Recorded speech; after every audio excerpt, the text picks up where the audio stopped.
ശാസ്ത്രീയ ഋഗ്വേദ പഠനം ക്ലാസ് 53. ഇന്ന് നമ്മൾ നോക്കുന്നത് സൂക്തം 24, മണ്ഡലം 1 സൂക്തം 24. ഇതിൽ പല ദേവതകളുണ്ട്. അതുകൊണ്ട് ഇന്ന് നമ്മൾ 1 മുതൽ 5 വരെയുള്ളതിലെ ദേവതകൾ അഗ്നിയും സൂര്യനുമാണ്. അഗ്നി എന്ന് പറയുന്നത് ഊർജമാണ്.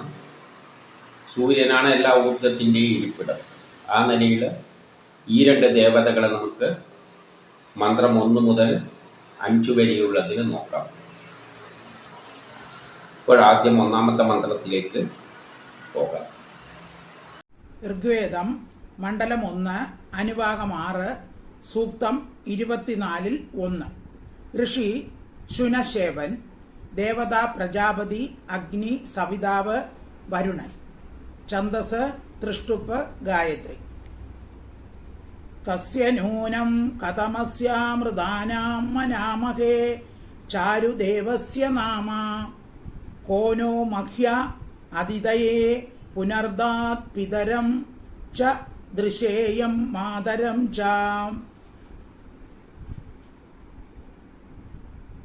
ഏത് ദേവന്റെ നാമം ഉച്ചരിക്കുകയും സ്തുതിക്കുകയും ചെയ്താൽ എനിക്ക് മാതാപിതാക്കളെ ദർശിക്കുന്നതിന് ഭൂമിയിൽ പ്രവേശനം ലഭിക്കും. ഇവിടെ ഒരു ചോദ്യം ചോദിക്കുകയാണ്. ഏത് ദേവന്റെ നാമം ഉച്ചരിച്ചാലാണ് എനിക്ക് ഭൂമിയിൽ ജനിക്കാൻ മാതാപിതാക്കളെ കിട്ടുക? മാതാപിതാക്കളെ കിട്ടാൻ വേണ്ടിയിട്ട് ഏത് ദേവന്റെ നാമം ഉച്ചരിക്കണം? അല്ലെങ്കിൽ ആരെയാണ് സ്തുതിക്കേണ്ടത്? ഏത് ദേവതയാണ് സ്തുതിക്കേണ്ടത്? അതായത് എനിക്ക് ജന്മം നൽകുന്ന ശക്തിവിശേഷം, എനിക്ക് മാതാപിതാക്കളിലൂടെ ജന്മം നൽകുന്ന, ഭൂമിയിൽ ജന്മം നൽകുന്ന, അതായത് എനിക്ക് മാതാപിതാക്കളെ കിട്ടാൻ ഏത് ദേവതകളുടെ നാമമാണ് ഉച്ചരിക്കേണ്ടത്? അതായത് ഏത് ദേവതയാണ് ആശ്രയിക്കേണ്ടത്? ഇല്ലെങ്കിൽ ഏത് ദേവതയാണ് സ്തുതിക്കേണ്ടത്? യഥാർത്ഥത്തിൽ നമ്മൾ സ്തുതിക്കേണ്ട ആവശ്യമൊന്നുമില്ല, നമ്മളിങ്ങ് കയറി വരികയാണ്. ഇവിടെ എന്താണെന്ന് ചോദിച്ചതിൻ്റെ അർത്ഥം, നമ്മളുടെ ജനനത്തിനും ഈ ഭൂമി ഉണ്ടാകുന്നതിനും നമ്മുടെ ജനനത്തിനും എല്ലാം പിന്നിലുള്ള പ്രധാനപ്പെട്ട കുറേ ദേവതകളുണ്ടല്ലോ, അതിൽ ഏറ്റവും പ്രധാനപ്പെട്ടത് ഏതാണെന്നാണ് ഇവിടുത്തെ ചോദ്യം. അപ്പം 2 എന്താ പറയുന്നത് നോക്കാം. ഋഗ്വേദം മണ്ഡലം 1 സൂക്തം 24 2. അഗ്നേർവയം പ്രഥമസ്യാമൃതാനാം മനാമഹേ ചാരുദേവസ്യ നാമ സനോ മഹ്യ അതിഥയേ പുനർദാത് പിതരം ച ദൃശ്യേയം മാതരം ച. അമരത്വം പ്രാപിച്ച അഗ്നിയുടെ നാമോച്ചാരണം ചെയ്താൽ അഗ്നി എനിക്ക് ശ്രേഷ്ഠമായ ഭൂമിയെ നൽകുകയും എൻ്റെ മാതാപിതാക്കളെ കാണിച്ചു തരികയും ചെയ്യുന്നു. ഇവിടെ അമരത്വം പ്രാപിച്ച ദേവതകളുണ്ട്, കുറേ ദേവതകളുണ്ട് അമരത്വം പ്രാപിച്ചത്.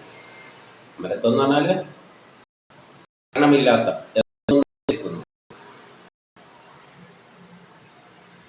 അപ്പം പ്രപഞ്ചമുള്ളപ്പോഴല്ലേ ഈ ദേവതകളിലുള്ളൂ. പ്രപഞ്ചമില്ലാത്തപ്പോൾ ബ്രഹ്മ. അപ്പം പ്രപഞ്ചമുള്ളപ്പോഴുള്ള കാര്യമാണ് പറയുന്നത്. അല്ലെങ്കിലും പ്രപഞ്ചം ഇല്ലാതാകുമ്പോഴും ഇതിൻ്റെ എല്ലാം സത്ത ഇവിടെ പോയി പതിക്കുന്നുണ്ട്, ആ ബ്രഹ്മത്തിൻ്റെ അകത്ത് പോയി പതിക്കുന്നുണ്ട്. അത് അതിൻ്റെ അകത്ത് നിൽക്കുന്നുണ്ട് ഒരു പ്രത്യേക തരത്തിൽ. കാരണം ഒരു മരം നശിക്കുമ്പോഴും, ഇപ്പം ചേനച്ചെടി കണ്ടിട്ടില്ല, ചേനച്ചെടി നശിക്കുമ്പോഴും അതിൻ്റെ ആ ഒരു അടിസ്ഥാനപരമായ അതിൻ്റെ ജീവൻ ഉണ്ടാകുന്നതിൻ്റെ പിന്നിലുള്ള ആ ഒരു ജനിതക ഘടന ആ ചേനേൻ്റെ അകത്തുണ്ട്. അതാണ് പിന്നെയും മുളച്ചു വരുന്നത്. അതുപോലെ തന്നെ ഈ പ്രപഞ്ചം മുഴുവൻ പോയി ബ്രഹ്മത്തിൽ ലയിച്ചാലും അതിൻ്റെ അകത്ത് ഒളിച്ചു കിടക്കുന്ന ഒരു രീതിയിലൊരു ശക്തിയുണ്ട്. അതാരാണെന്നാണ് നോക്കിയാൽ മതി. അപ്പോൾ അതായിരിക്കും നമുക്ക് ജന്മം നൽകുന്നതിന് സഹായിച്ച ശക്തി. അതുകൊണ്ടാണ് അമരത്വം. അതിന് മരണമില്ല. അതെന്താണത്? അമരത്വം പ്രാപിച്ചിട്ടുള്ള ദേവതകളിൽ സർവപ്രധാനിയായ അഗ്നിയുടെ നാമോച്ചാരണം ചെയ്യുക. അപ്പം അതിൽ ഏറ്റവും പ്രധാന അഗ്നിയാണ്.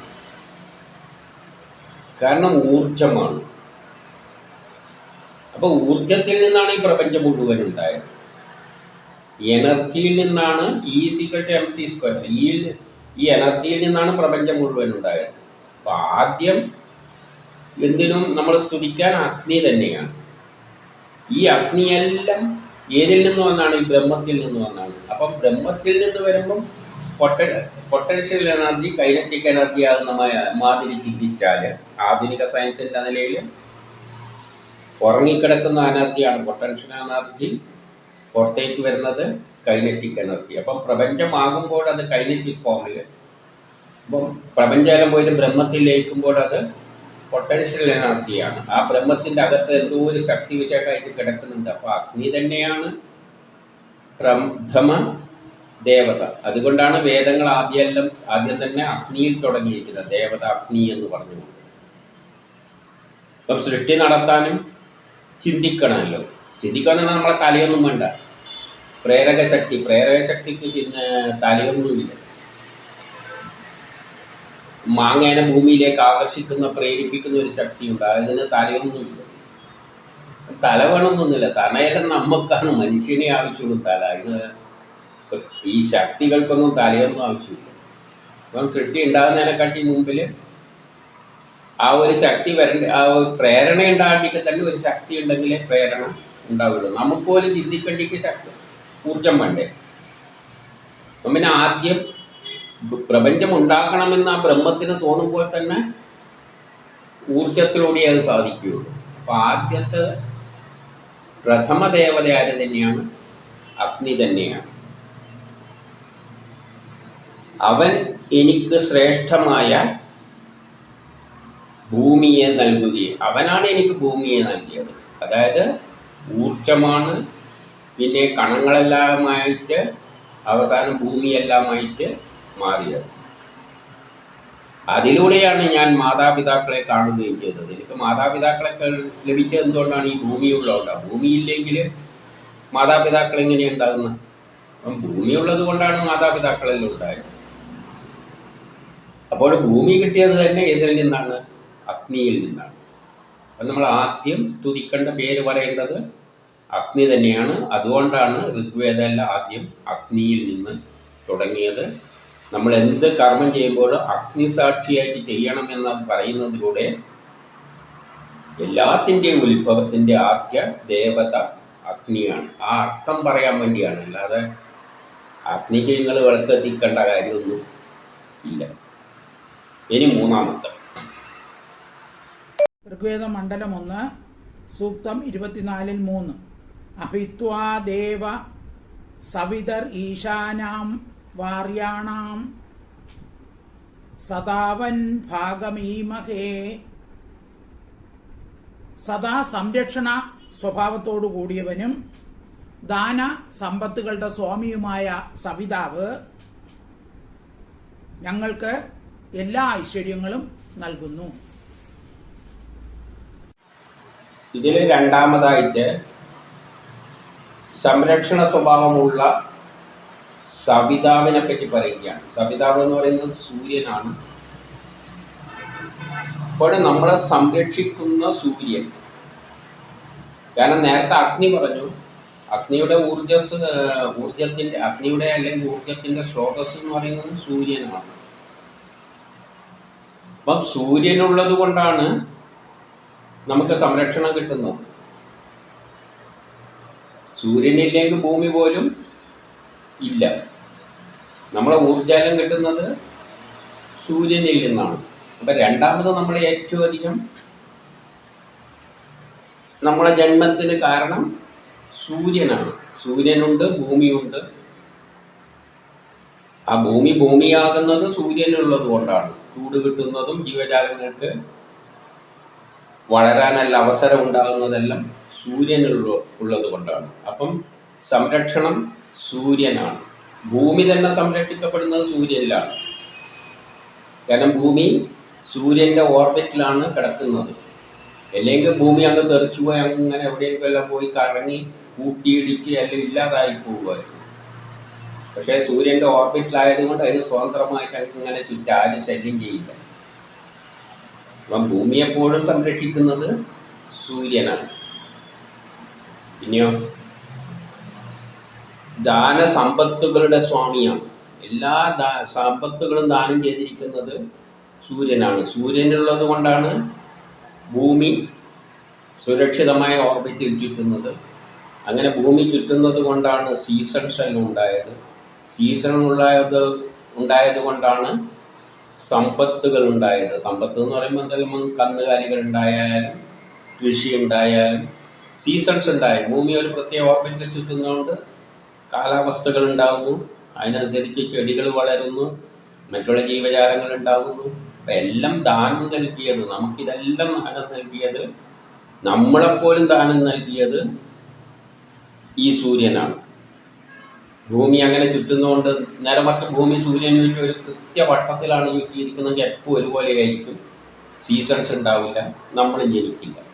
അപ്പം നമ്മൾ ജനിക്കാനുള്ള കാരണമെല്ലാം ഈ സൂര്യൻ്റെ ചുറ്റും ഭൂമി ഒരു പ്രത്യേക ക്രമത്തിൽ കറങ്ങുന്നതുകൊണ്ടാണ്. അതുകൊണ്ടാണ് ഈ സമ്പത്തുകൾ, കൃഷിയായാലും വസ്തുക്കളായാലും എല്ലാം ഇവിടെ ഉണ്ടായിരിക്കുന്നത്. അതുകൊണ്ട് എന്ത് പറയുന്നു, നിന്നിൽ നിന്ന് എല്ലാ ഐശ്വര്യങ്ങളും നമ്മൾ പ്രതീക്ഷിക്കുന്നു. ആരിൽ നിന്ന്? സൂര്യനിൽ നിന്ന്. സൂര്യനില്ലെങ്കിൽ പിന്നെ ഒരു ഐശ്വര്യവും ഇല്ല. അത് നമ്മൾ കൂടുതൽ എക്സ്പ്ലെയിൻ ചെയ്യേണ്ട ആവശ്യമില്ല. സൂര്യനുണ്ടായി, ഭൂമി അതിനെ ചുറ്റുന്നു ഒരു പ്രത്യേക ഓർബിറ്റിൽ. അപ്പം ഭൂമിയും സൂര്യനും തമ്മിലുള്ള അകലം മാറുന്നതനുസരിച്ച് ചൂടും തണുപ്പും എല്ലാം വരുന്നു, മഴ പെയ്യാൻ തുടങ്ങുന്നു. മഴ പെയ്യുമ്പോൾ ചെടികൾ മുളച്ചു വരുന്നു. ചെടികളിൽ നിന്നെല്ലാം പിന്നെ എങ്ങനെയായാലും ജീവജാലങ്ങൾ ഉണ്ടാകുന്നു. ജീവജാലങ്ങളെല്ലാം പരസ്പരം അങ്ങനെ സഹകരിച്ചിട്ട് ഒന്ന് മറ്റതിനെ തിന്നുകൊണ്ടും എല്ലാം അങ്ങായിട്ട് ജീവിച്ചു പോകുന്നു. അപ്പോൾ എല്ലാത്തിൻ്റെയും ഉറവിടം സൂര്യൻ തന്നെയാണ്. ഇനി നാലാമത്തെ ഋഗ്വേദം മണ്ഡലം 1 സൂക്തം 24-4 യശ്ചിത്തി തൈഥാഭഗ ശശമാനപുരാനിദഃ അദ്വേഷോ ഹസ്തയോർദധേ. സൂര്യൻ സത്യവും അനിത്യവും സ്തുത്യവും ദ്വേഷരഹിതവും സേവനീയവുമായ ധനത്തെ വഹിച്ചിരിക്കുന്നു. ഇവിടെ സൂര്യൻ സത്യമായ ധനം വഹിക്കുന്നു എന്ന് പറയുകയാണ്.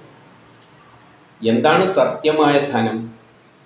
ധനം എന്ന് പറയുന്നത് നമ്മളെ സംബന്ധിച്ചിടത്തോളം ഇന്ന് ധനം എന്ന് പറയുന്നത് സാധാരണ നാണയങ്ങളാണ്. പക്ഷെ ഈ നാണയം വേറൊരു കാലത്ത് ഇതായിരുന്നില്ല. ചെടികളും മറ്റേ ധാന്യങ്ങളും അതല്ലായിരുന്നു അല്ലെങ്കിൽ സ്ഥലമായിരുന്നു. വേറൊരു കാലത്ത് ധനമായി കണ്ടിരുന്നത് കാലികളെയല്ലായിരുന്നു. പക്ഷെ ഇതെല്ലാം ഉണ്ടായിരുന്ന പ്രപഞ്ചത്തിൽ ഉണ്ടായിരിക്കുന്ന എല്ലാം ഉണ്ടായിരിക്കുന്ന ശരിയായ സത്യമായ ധനം ഏതാണ്? സൂര്യനാണ്. ഇതിനെല്ലാം പിന്നിലുള്ളത് സൂര്യനാണ്. സൂര്യനിൽ നിന്നാണ് ഇവിടെ എന്തും ഉണ്ടാകുന്നത്. അപ്പം ശരിയായ സത്യമായ ധനം സൂര്യനിൽ നിന്നുള്ളതാണ്. അതെന്താണ്? അത് അനിത്യവുമാണ്. ഓരോ കാലത്തിലും അത് മാറിക്കൊണ്ടിരിക്കുന്നു. നമ്മൾ സൂര്യനിൽ നിന്ന് കിട്ടുന്ന ധനത്തെ അത് അനിത്യമാണ്. എപ്പോഴും അത് ഒരു കാര്യമൊന്നുമല്ല. ഒരു കാലത്ത് ഗോധനമായിട്ട് കാണും, വേറെ കാലത്ത് അത് വേണ്ട, നമുക്ക് ഭൂമി മതി. വേറെ കാലത്ത് കിട്ടുന്ന നാളികേരല്ലായിരിക്കും ധനമായിട്ട് കാണും. ഇന്നത്തെ കാലം നമ്മൾ നാണയമായിട്ട് കാണുന്നു. അത് അനിത്യവുമാണ്, മാറിക്കൊണ്ടിരിക്കും. പക്ഷെ സത്യമായ ധനം ഏതാണ്? അതിൽ നിന്നാണ് വരുന്നത്. പക്ഷെ ആ വരുന്നത് എപ്പോഴും മാറിക്കൊണ്ടിരിക്കുന്നുണ്ട്. സ്തുതിക്കത്തക്കത് തന്നെയാണ്. ദോഷമൊന്നുമില്ലാത്ത ധനം ഏതാണ്? സൂര്യനിൽ നിന്ന് വരുന്ന ആ ശക്തി വിശേഷമാണ് ദോഷമല്ലാത്ത ധനം. അപ്പം വിദ്യാധനം സർവധനാൽ പ്രധാനം എന്ന് പറയുന്നുണ്ട്. അപ്പം ശരിയായ ധനം ഏതാണ്? വിദ്യയാണെന്ന് പറയും. അതിനൊരു ദോഷവും ഇല്ല. പക്ഷെ ഈ ധനത്തിനെല്ലാം ദോഷമുണ്ട്. അപ്പം ധനം എന്ന് പറയുന്നത് ദോഷമില്ലാത്ത ധനമാണ്. അതേതായിരിക്കും? സൂര്യനിൽ നിന്ന് കിട്ടുന്ന ജ്ഞാനം, നമുക്ക് നൽകുന്ന ജ്ഞാനം, വിദ്യയായിരിക്കാം. അപ്പം ഇങ്ങനെ ദോഷമില്ലാത്ത ധനമെല്ലാം എവിടെയാണ് വഹിച്ചിരിക്കുന്നത്? സൂര്യനിൽ ആണ് വഹിച്ചിരിക്കുന്നത്. അപ്പം നമ്മൾ ധനം എന്ന് പറഞ്ഞിട്ട് ധനത്തിനാണ് ഇന്നത്തെ ധനത്തിനാണ് എല്ലാ കുഴപ്പമുള്ളത്. ധനത്തിൻ്റെ പേരിലാണ് എല്ലാ കലഹങ്ങളും നടക്കുന്നത്. അത് സത്യമായ ധനമല്ല. ശരിയായ ധനം എന്ന് പറയുന്നത് സൂര്യനിൽ നിന്ന് വരുന്ന ആ ഇതുണ്ടല്ലോ, അതാണ് ലോകത്തെ പരിപാലിച്ച് നമുക്ക് ആരോഗ്യം നൽകുന്ന. നമുക്ക് ആരോഗ്യം സൂര്യനിൽ നിന്നാണ് കിട്ടുന്നത്. അതാണ് ശരിയായ ധനം. നമ്മുടെ ആരോഗ്യം നൽകുന്നുണ്ട്. അതാണ് സത്യമായ ധനം. അപ്പം അങ്ങനെയുള്ള ധനത്തിൻ്റെ എല്ലാം ഉറവിടം ഏതാണ്? സൂര്യനാണ്. അല്ലാതെ നശിച്ചു പോകുന്ന ദോഷമുള്ള ധനമൊന്നും എല്ലാ ധനം കൊണ്ട് ഉദ്ദേശിക്കുന്നത് ഇവിടെ നമ്മുടെ ഉന്നതിക്ക് വേണ്ടി സഹായിക്കുന്ന സൂര്യനിൽ നിന്നുള്ള തേജസ് ഉണ്ടല്ലോ, അതാണ് ശരിയായ ധനം. അത് നൽകുന്നതാണ്. അത് നമുക്ക് ബുദ്ധി നൽകുന്നുണ്ട്, ജ്ഞാനം നൽകുന്നുണ്ട്. അത് നല്ല ധനമാണ്. അപ്പം അങ്ങനത്തെ ധനത്തിൻ്റെ എല്ലാം ഉറവിടം എവിടെയാണ്? സൂര്യനാണ്. ഇനി 5. ഋഗ്വേദം മണ്ഡലം 1 സൂക്തം 24-5. ഭഗഭക്തസ്യ തേ വയം ഉദശേമ തവാവസാ മൂർധാനം രായ ആരഭേ. സൂര്യന്റെ രക്ഷയിൽ ആശ്രിതന്മാരും സേവകന്മാരുമായ ഞങ്ങൾ ഐശ്വര്യ സാധനങ്ങളിൽ വ്യാപൃതനായിരിക്കുന്നു. അങ്ങനെ വ്യാപൃതരായിരിക്കുന്ന ഞങ്ങളെ രക്ഷിക്കണമേ. ഇവിടെ ഐശ്വര്യവാനായ സൂര്യനോട് പറയുന്നു. കാരണം എല്ലാ ഐശ്വര്യങ്ങളും നിന്നിൽ നിന്നാണ് കിട്ടുന്നത്. അപ്പം നീ ഐശ്വര്യവാനാണ്. അങ്ങയുടെ രക്ഷയിലാണ് നമ്മൾ എന്ത് ചെയ്യുന്നത്? അങ്ങയുടെ രക്ഷയിലും ആശ്രിതത്തിലുമാണ്. അങ്ങയെ ആശ്രയിച്ചു കൊണ്ടും അങ്ങയെ സേവിച്ചു കൊണ്ടുമാണ് നമ്മൾ ഐശ്വര്യങ്ങൾ നേടാൻ വേണ്ടിയിട്ട് കർമ്മങ്ങളിൽ വ്യാപൃതരായിരിക്കുന്നത്. എല്ലാ ഐശ്വര്യവും അങ്ങിലാണ്. ആ ഒരു ഐശ്വര്യത്തെ ആശ്രയിച്ചുകൊണ്ട് അതിന് അങ്ങേക്കായി സേവനം അർപ്പിച്ചുകൊണ്ട്, അതായത് ലോകത്തിന് വേണ്ടിയാണ് നമ്മൾ സേവനം അർപ്പിക്കുന്നത്. ലോകം എന്ന് പറഞ്ഞാൽ സൂര്യനിൽ നിന്നുണ്ടായതാണ്. അപ്പോൾ സൂര്യന് വേണ്ടി സേവനം അർപ്പിച്ചുകൊണ്ട് നമ്മൾ കർമ്മങ്ങൾ ചെയ്തിട്ട് ഐശ്വര്യം ഈ പ്രപഞ്ചത്തിൽ ഉണ്ടാക്കുന്നു. പ്രപഞ്ചത്തിൽ ഐശ്വര്യം ഉണ്ടാക്കാനുള്ള കർമ്മങ്ങളിൽ നമ്മൾ വ്യാപരിക്കുന്നു. അതായത് നമ്മൾ കർമ്മം ചെയ്യുന്നത് എന്തിനു വേണ്ടിയാണ്? ലോക പുരോഗതിക്ക് വേണ്ടിയാണ്. അത് ആരുടെ കീഴിലാണ് വർക്ക് ചെയ്യുന്നത്? സൂര്യൻ്റെ കീഴിലാണ്. സൂര്യനാണ് കാലത്തെ നയിക്കുന്നത്. ആ കാലത്തിനനുസരിച്ചാണ് ലോകം പുരോഗമിക്കുന്നത്. ആ പുരോഗതിക്ക് വേണ്ടിയാണ് നമ്മൾ നമ്മുടെ മനസ്സും ബുദ്ധിയും ശരീരവും എല്ലാം ഉപയോഗിക്കുന്നത്. അതിലൂടെ എന്ത് വേണം? ഞങ്ങളെ രക്ഷിക്കണേ. അപ്പം നമ്മൾ അങ്ങയെ സേവിക്കുവാൻ, കാലത്തെ സേവിക്കുവാൻ, ലോകത്തിന് വേണ്ടി ആ സൂര്യൻ നല്ലൊരു ലോകത്തിലേക്ക് നയിച്ചു കൊണ്ടുപോവുകയാണ് കാലത്തിലൂടെ. അതിനുവേണ്ടി അങ്ങേക്ക് വേണ്ടിയാണ് നമ്മൾ സേവനം ചെയ്യുന്നത്. അങ്ങയുടെ ആശ്രയത്തിൽ നിന്നുകൊണ്ട് എല്ലാ ഐശ്വര്യം നൽകുന്നത് അങ്ങാണ്. അതിനനുസരിച്ച് നമ്മൾ കർമ്മങ്ങൾ ചെയ്തിട്ട് ഐശ്വര്യം നേടുന്നു. നമ്മൾ ലോക പുരോഗതിയിൽ നമ്മൾ പങ്കെടുത്തിട്ട് ലോക പുരോഗതി ഉണ്ടാക്കുന്നു, ഐശ്വര്യം നേടുന്നു. അതിൽ നീ ഞങ്ങളെ രക്ഷിക്കണേ. അങ്ങനെയുള്ള കർമ്മത്തിൽ ഏർപ്പെട്ടിരിക്കുന്ന ഞങ്ങളെ രക്ഷിക്കണേ എന്നാണ് ഇവിടെ പറയുന്നത്.